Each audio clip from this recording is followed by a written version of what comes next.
Why we aren't being offered a discount is beyond me.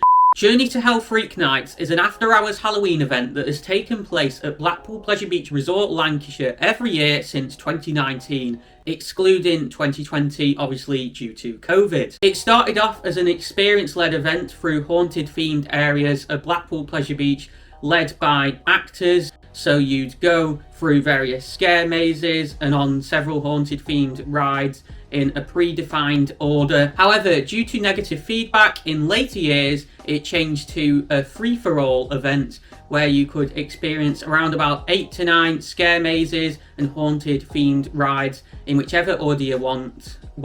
This year though, the park have changed up the event quite a bit in that they've reduced the number of scare mazes and haunted rides, or scare zones as they call them, so there's now only 4 to experience. However, they also plan to open 7 other rides that you can go on an unlimited number of times throughout the 3-hour duration that the event is on for. With the event having received extremely negative feedback so far, except for from Josh from Theme Park Mad. He's gonna kill me for having said that. This begs the question, is the event on the up? Or will this change just make an already infamously bad event even worse? The event is going to be running from 7 till 10 PM and it's going to be held from the 11th to the 31st of October and priced at £39.50. However, the park are also offering a higher tier ticket for £51.50, which also includes access to Passage del Terror, which is a separately owned scare maze outside the park themed to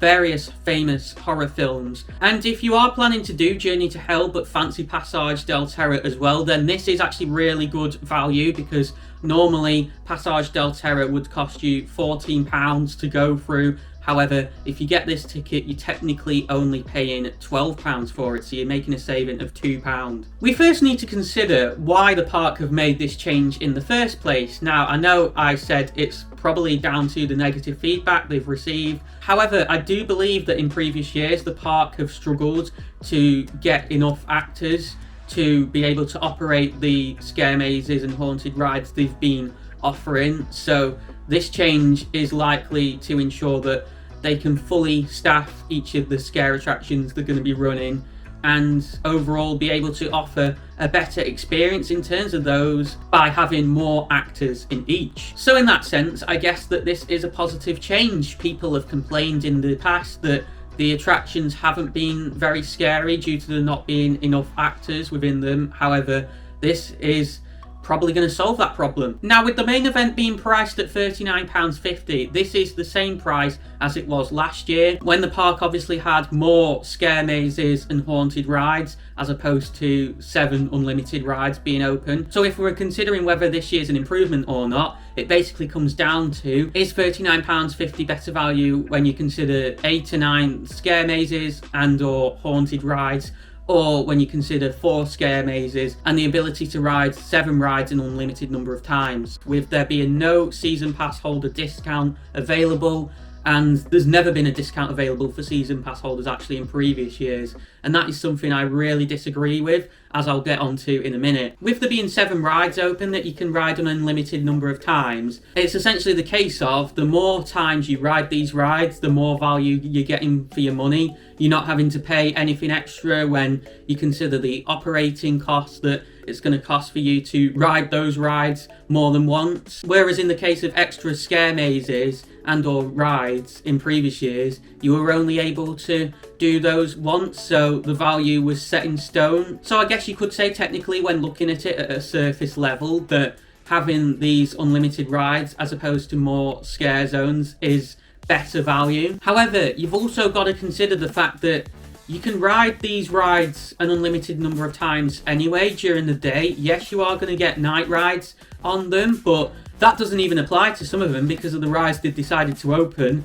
as I'll get onto in a minute. It may be a long way for some people who want to do this event to travel up just for it, considering it's only 3 hours. They may also want to spend all day on park and this is where the issues arise in terms of value. Now, a standard entry ticket to Pleasure Beach, obviously this doesn't include Journey to Hell, we're just on about a visit in the daytime here, costs a total of £33, and that applies for every day in October if you book online in advance, which is obviously cheaper than it costs to actually do Journey to Hell.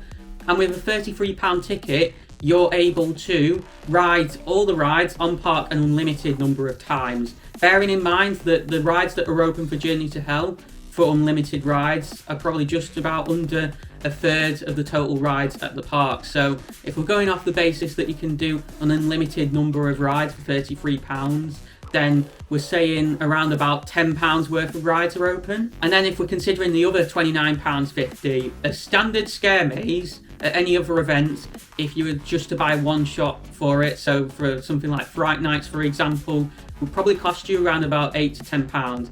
And there are two scare mazes on offer. There's the Twisted Tunnels, which is located in the underground tunnels that run underneath the Pleasure Beach, and that's a returning maze. And there's also going to be the Cabinet of Curiosities, which is going to be a brand new scare maze, which we're not sure of the location of yet, but I personally believe it's going to be located within the Impossible Mirror Maze, where the Impossible Freak House used to be located, which isn't returning for this year. The maze space that has been used previously has been the Space Invader building, which was used for a maze called The Lost. But because all of the rides that are set to be open for the event this time are located on the north side of the park, I don't see why they would have guest trek all the way down to South Park just for the sake of one attraction. I assume that South Park isn't going to be being used for the event at all. You've then got two haunted ride experiences. You've got the Ghost Train with actors, which is returning from last year, and you've got Alice in Wonderland with actors, which who knows how they're going to get that to work. I assume they're not going to be playing I've Got a Golden Ticket throughout because it's not very spooky. They're obviously going to change the soundtrack in there and put some actors in.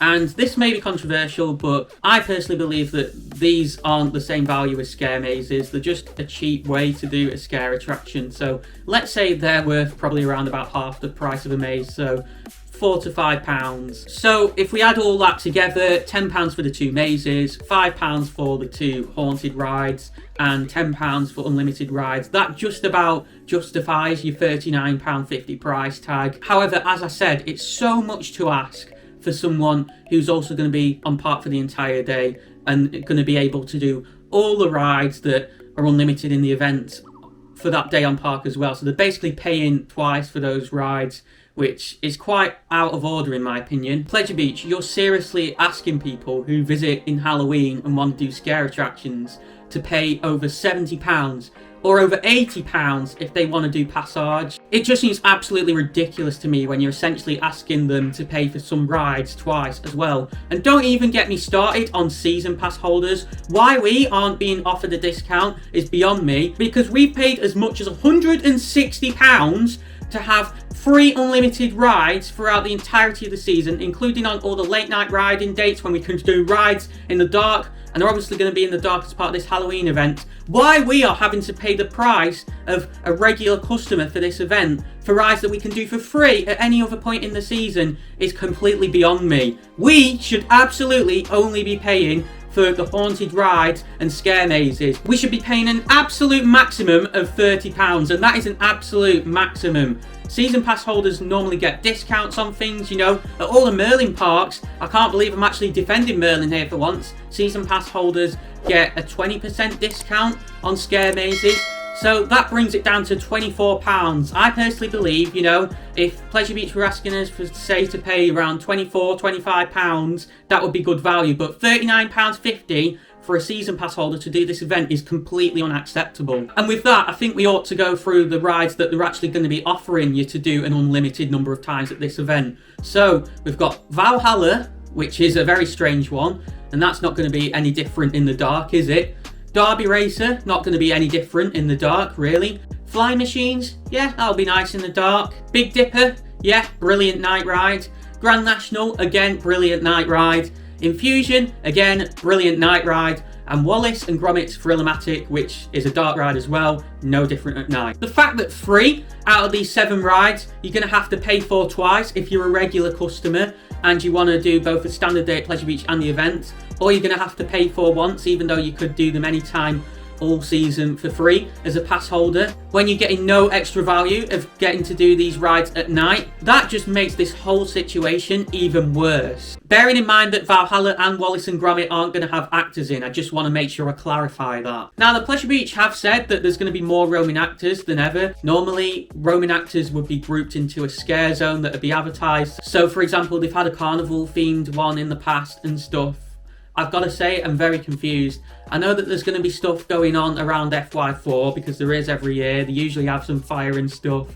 You'll probably have Harry there from Pleasure Beach Radio who'll be doing a DJ set. But still, I just don't understand the value of this event whatsoever. And I know it's controversial, but I'm going to say it.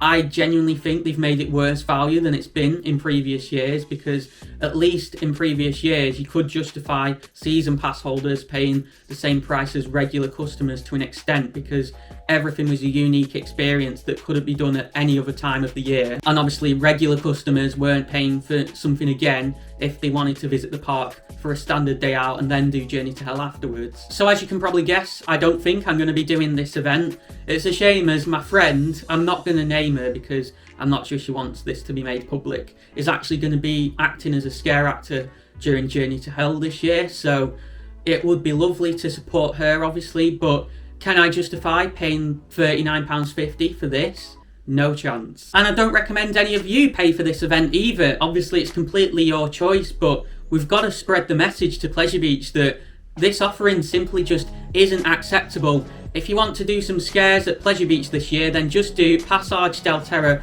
outside the park. I know it's still pretty expensive at £14, however, you can get a saver ticket online if you book in advance, so just get yourself a standard Passage del Terror entry ticket. It's a brilliant maze, better quality than anything that Pleasure Beach do for Journey to Hell. You are guaranteed to have an amazing time if you go in there. The cast in there are incredible, the sets are absolutely beautiful, and there's some brilliant scares. Why Pleasure Beach couldn't just keep North Park open, keep the rides open that they've said they're going to allow unlimited rides on for Journey to Hell, and then just have the scare attractions, the mazes and the haunted rides, and just do one-shot tickets for them, or do a combi ticket that obviously includes both scare mazes, both haunted rides, or both scare mazes and haunted rides. If they did that, it would have been a perfect event, and I wouldn't be doing this video now. But no, it's just sheer stubbornness. We've been telling them since 2019 to do something like this, and they just refuse. And I can't understand why. I think I've made my message pretty clear now. Just do Passage del Terror outside the park.